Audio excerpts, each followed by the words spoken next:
다 같이 묵도하심으로 우리 저녁 예배 시작합니다. 여호와는 나의 빛이요 나의 구원이시니 내가 누구를 두려워하리요. 여호와는 내 생명의 능력이시니 내가 누구를 무서워하리요. 하나님은 그렇게 말씀하지만 이 세상에 살아가는 우리들은 너무나 두렵고 어두운 면들이 우리에게 많이 밀려옵니다.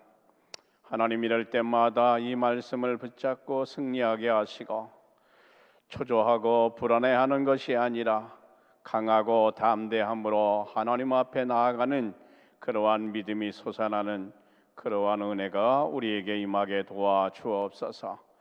예수님의 이름으로 감사하며 기도 올리옵나이다. 아멘. 우리 찬송가 330장 어두운 밤 시대리니 함께 부릅니다. 어두운 밤 시대리니 내 직분 지켜서 찬이슬 맺힐 때에 일찍 일어나 해 돋는 아침부터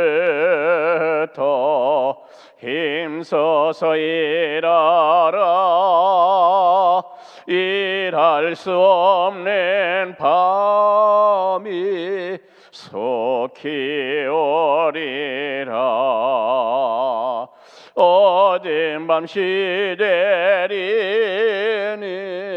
내 직분 지켜서 일할 때 일하면서 놀지 말아라. 낮에는 골몰하나 쉴 때도 겠네. 일할 수 없는 밤이 속히 오리라. 어두운 밤 시대리니 내 직분 지켜서 진은혜 빗긴 볕에 힘써 일하고 그 빛이 닿아서 어디 꽤 되어도 할 수만 있는 대로 힘써 일하라. 아멘. 오늘 하나님의 말씀은 신명기 22장 1절 한 절의 말씀만 읽도록 하겠습니다. 내 형제의 소나 양이 길 잃은 것을 보거든 못 본 채 하지 말고 너는 반드시 그것을 끌어다가 내 형제에게 돌릴 것이요. 1절만 봉독해 올렸습니다. 오늘 우리는 22장을 통해서 이웃과 사회와 사랑, 순결에 대한 그러한 말씀을 한번 나누도록 하겠습니다. 본장은 모세의 두 번째 메시지의 끝부분으로 인간의 의무에 대한 율법과 규례를 큰 틀에서부터 아주 작고 세밀한 그러한 부분까지 언급하고 있는 모습을 보게 됩니다.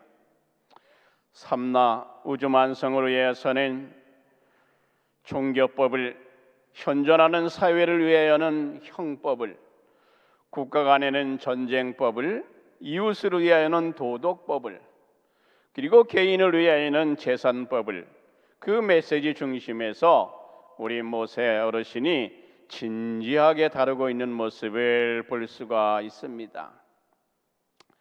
특히 본장을 통하여 나타나는 율법은 하나님께서 이스라엘 백성들을 사랑과 정결의 공동체로 만들고 유지하기 위해서 실제적이고도 구체적인 규례들을 말씀하고 계십니다. 여러분이 하나님을 사랑한다면 이웃을 사랑해야 하며 도덕적인 순결을 지켜야 하고 건축이나 농업이나 의복 등 생활의 모든 영역의 수준의 자비의 정신으로 살아가야 할 것을 역설하고 계십니다. 또한 안다는 법에는 추상적이고 이기적인 차원의 문제가 아니라 매일의 삶의 현장에서 구체적인 행동으로 나타나야 하는 실천적인 차원의 문제라는 점을 강력하게 우리에게 추천하면서 스스로 본을 보이고 계십니다. 모세의 율법과 고대의 전법들을 한번 살펴보면 어느 시대 어느 사회 속에도 나름대로의 법이나 규법은 존재했습니다. 그래서 법정 그 내용을 좀 살펴보면 우르 남부법전이라는 것이 있어요. BC 20세기 초에 우르 지역을 통치하던 수메르의 왕이 22개의 조항을 제정해서 선포했고 함무라비 법전보다는 300년가량 앞선 것으로 지금 이스탄불 박물관에 보존되어 있는 것으로 알고 있습니다. 에시누나 법전이라는 것도 있습니다. BC 2000년에서 1800년경에 바벨론 지역 도시에서 발견했는데 거기에는 6개 조항밖에 없었어요. 그리고 그것은 이라크 박물관에 있다고 우리에게 보고하고 있죠. 리피시타르 법전이라는 것도 19세기에 38개 조항의 상속, 결혼, 피해 보상, 세금 납부 등에 관한 내용을 기록하고 있죠. 그리고 함무라비 법전이라는 것이 BC 17년에 고대 여러 법전들을 보고 보완하고 아주 세목화해서 300개 조항을 취급하고 있는데 이 법전의 특징은 사회적인 신분을 엄격히 구분하고 정말 상류 계급에는 관용을 베풀고 하등 계급에는 아주 잔인한 악법을 적용해서 32개의 사라는 사형 선고의 조항을 거기에 언급하고 있습니다. 파리 르브르 박물관에 지금 보관하고 있어요. 그리고 우리가 말하는 모세의 율법의 법전은 3가지 정신을 담고 있다는 것을 우리에게 말하자. 첫째는 평등의 정신으로 어떠한 사회 계급도 인정하지 않고 자국민과 이방인까지도 모두 동등한 대우를 하나님 앞에 받아야 한다 규정하고 있습니다. 출애굽기 22장, 23장, 신명기 1장에 아주 적나라하게 나열하고 있습니다. 두 번째는 자비의 정신으로 고대 법전들은 복수법 일변으로 흐르고 있지만은 모세의 법전은 자비와 박애의 정신으로 정말 모든 사람 고아를 막론하고 두루두루 사랑해야 한다는 그러한 면을 담고 있습니다. 셋째, 신분주의 정신으로 모세의 가장 특징적인 정신으로 이것은 하나님을 향한 종교적 편향적인 것으로 이루어져 있는 거죠. 사회 공동체 권리와 의무를 다룬 율법의 규례들, 이웃에 대한 의무들, 타락으로 야기된 죄사함 받는 피제사까지 하나님과 모두 연결시키고 있다는 것입니다. 그래서 로마서 6장 23절에 죄의 삭은 사망이다 그렇게 말해요. 그 말은 의인은 없나니 하나도 없다. 그러므로 끝까지 죄의 대가를 지불할 능력이 없는 인간이기 때문에 이 죄는 반드시 죽음을 지불받으려고 노력한다는 거죠. 하물어 하나님은 희생의 피 창세기 3장 21절에 아담과 하와를 위하여 양을 잡아 만든 가죽 옷을 입힘으로 인해서 희생이 죽음을 대신하는 것을 하나님이 허락하셨어요. 그리고 이 제사는 유월절 어린 양 희생에서 정점을 이루고 마침내는 제물의 실제이신 예수 그리스도의 피가 영원한 완성을 이루고 계신다는 것을 우리에게 가르칩니다. 우리 신명기 22장 4절을 한번 읽고 가겠습니다.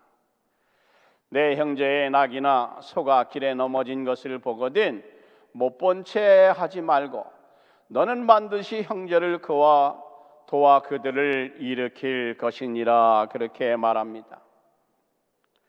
우리도 이 시 곤경에 빠지고 손해를 보는 것 우리가 도와줘야 하는데, 그런데 우리는 무관심이나 그냥 지나치게 되는 그러한 일들을 하고 있습니다. 왜 그렇습니까? 관심을 갖게 되고 거기에 끼어들면 인권 침해가 될 수 있다는 이유 때문에 그들이 다가올 수도 다가가지도 못하게 만드는 그러한 면이 우리 사회에 만연해 있습니다. 그런데 성경은 그렇게 말하지 않아요. 이웃에 대한 적극적인 관심과 뜨거운 사랑을 가져야 합니다. 이렇게 말하고 있죠. 야고보도서는 행할 줄 알면서도 행하지 않는 것이 죄가 되는 겁니다. 4장 7절에 말하죠. 모세는 원수나 미워하는 자의 어려움까지도 도와줘야 합니다. 출애굽기 23장에 말하고 있어요.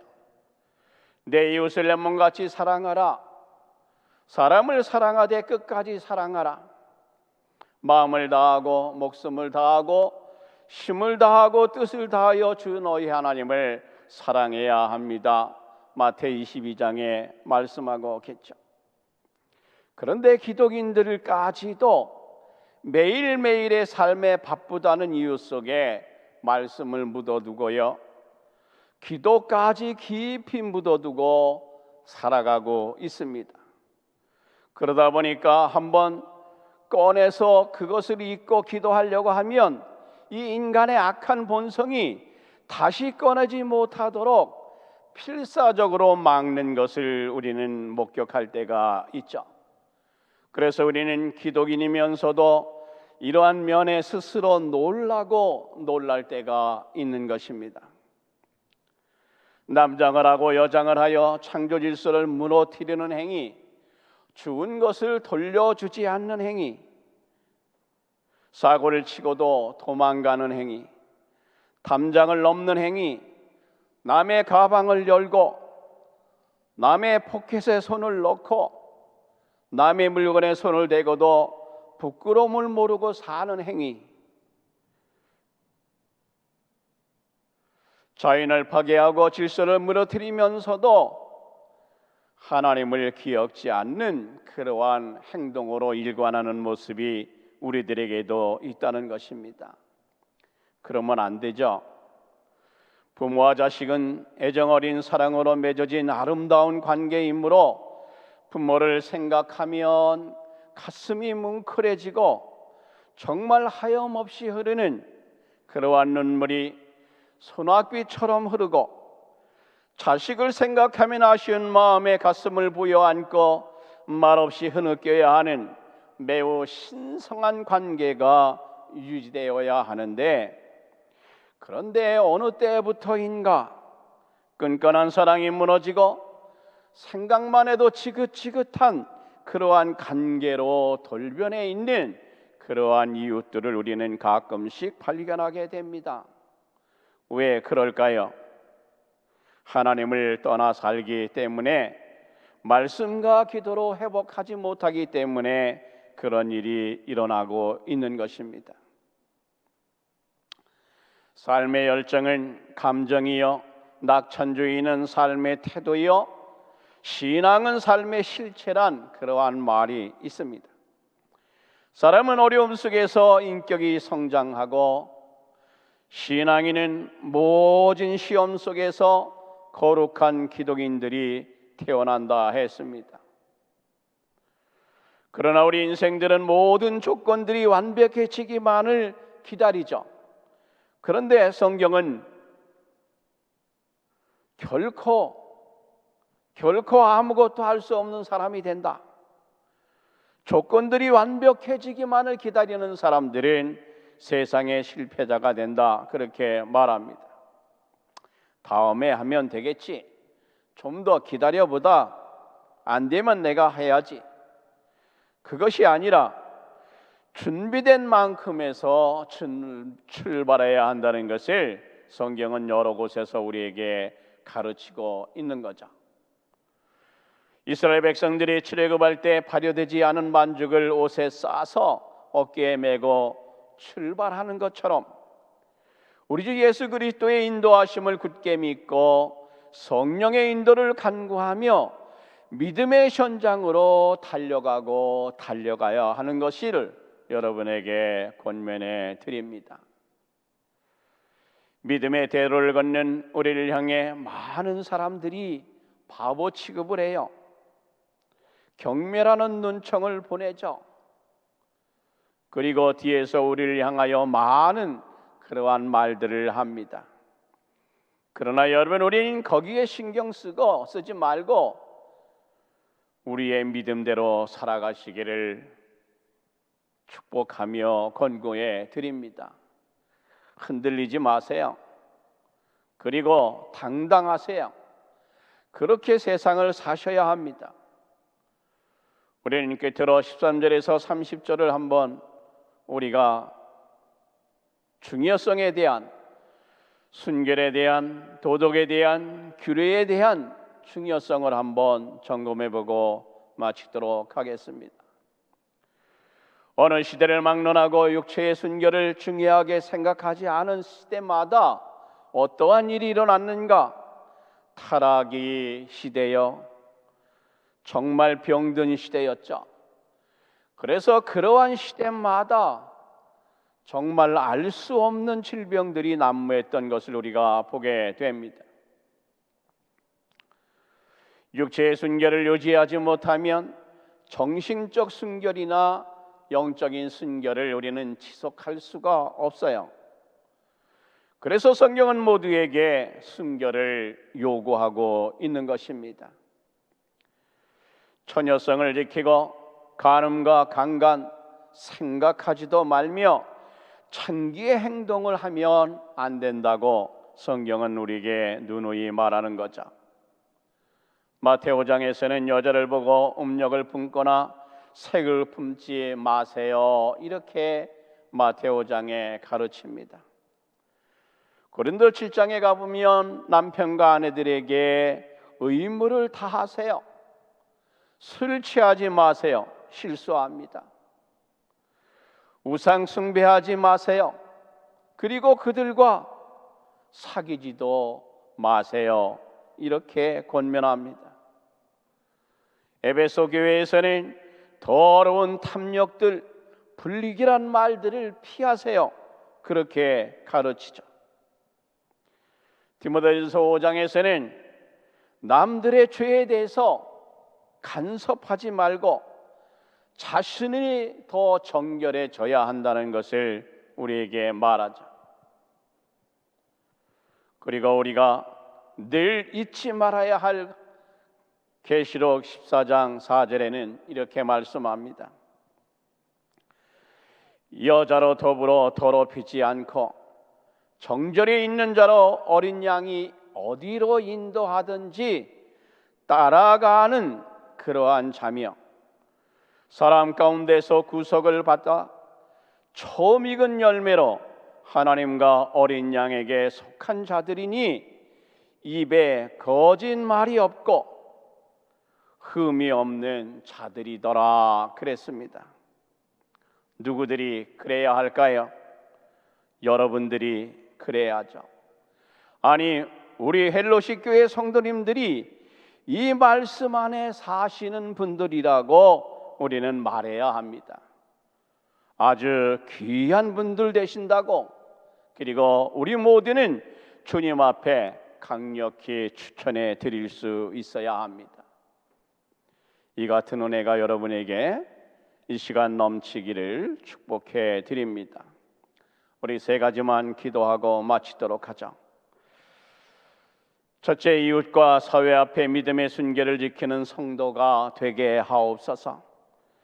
두 번째로는 주신 은사의 능력으로 세상을 섬기게 하옵소서. 세 번째는 주의 교훈을 따라 거룩히 구별된 인생을 살게 하옵소서.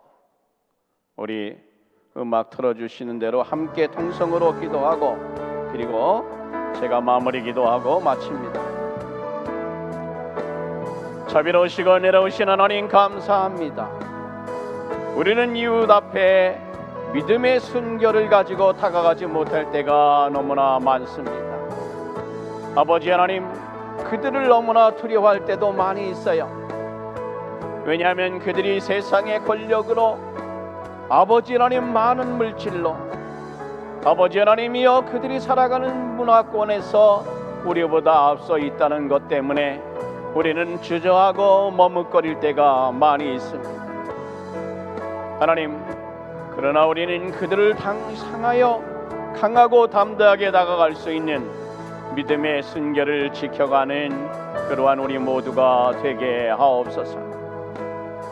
하나님이 주신 능력, 우리 모두 개개인에게 있습니다. 세상의 장벽이 높고 아버지 하나님이여 우리가 넘을 수 없는 그러한 단계라 할지라도 하나님이 주신 능력, 은사의 능력을 발휘하면 능히 제압할 수 있사옵나니 하나님이 우리에게 강하고 담대한 마음 주셔서 정말 하나님이 늘 말씀하시던 대로 너희는 강하고 담대하라, 두려워하지 마라, 이렇게 말씀한 것 아버지 하나님이여 늘 기억하며 하나님의 영광을 위해 늘 달려가는 능력의 사람들이 되게 하옵소서. 그리고 하나님이여 주님이 주신 교훈을 잃어버리지 않고 내 자신 스스로를 거룩하게 지키며 아버지 하나님 일생 동안 하나님의 규례와 법도를 떠나지 아니하여 우리의 영원한 본향을 놓치지 않는 그러한 우리 모두가 되게 주여 인도해 주옵소서. 감사합니다. 하나님, 오늘도 우리는 이 세상의 두려움과 아버지 하나님이여 많은 어두움 때문에 좌절하고 실망할 때가 많습니다. 그러나 하나님, 우리를 부르실 때 주신 선물로 주신 그 은사의 능력을 발휘만 한다면 우리는 능히 세상의 모든 자들을 사랑하러 아버지 하나님이여 나아갈 수가 있습니다. 그러니 우리가 아버지 하나님의 영광을 위해 더더욱 아버지 하나님 큰 은혜를 입고 주신 아버지 하나님이여 그 은사를 아버지 하나님이여 들고 세상을 향해 섬겨가는 능력이 우리 모두에게 넘쳐나게 도와 주옵소서. 아버지 하나님이여 주님이 주신 교훈은 너무나 많습니다. 그런데 우리의 악한 본성 때문에 사용하지를 못합니다. 아버지 하나님이여 그런 일을 사용하려 하면 주눅들게 만들고 주변을 통해 못하게 만드는 그러한 아버지 하나님이여 역사가 많이 일어납니다. 그러나 하나님이여 우리는 주님 앞에 거룩히 구별된 자이므로 내 자신 스스로를 정결케 지켜왔으므로 그 정결함을 많은 사람에게 드러내 보이며 아버지 강하고 담대하게 우리 그리스도를 증언해가는 능력의 사람들이 될 수 있도록 우리 헬로시 교회 모든 성도님이 될 수 있도록 하나님이여 축복해 주옵소서. 오늘도 아버지 하나님이여 많은 어려움 속에 있는 형제와 자매들 하나님이여 기억해 주시고 주님의 능력으로 회복하게 도와주시고 안신령을 맡고 있는 우리 목사님 아버지 한국의 방문길에 있는 줄 압니다. 아버지 하나님이여 동행하셔서 어려움 겪지 않도록 도와주시고 그곳에서도 만나는 모든 이들에게 하나님의 나라의 복음을 증언하며 승리하고 돌아올 수 있도록 하나님 도와주시옵소서. 오늘도 우리의 모든 것 주관하시는 예수님의 이름으로 감사하며 주님의 은혜로 기도하옵나이다. 아멘.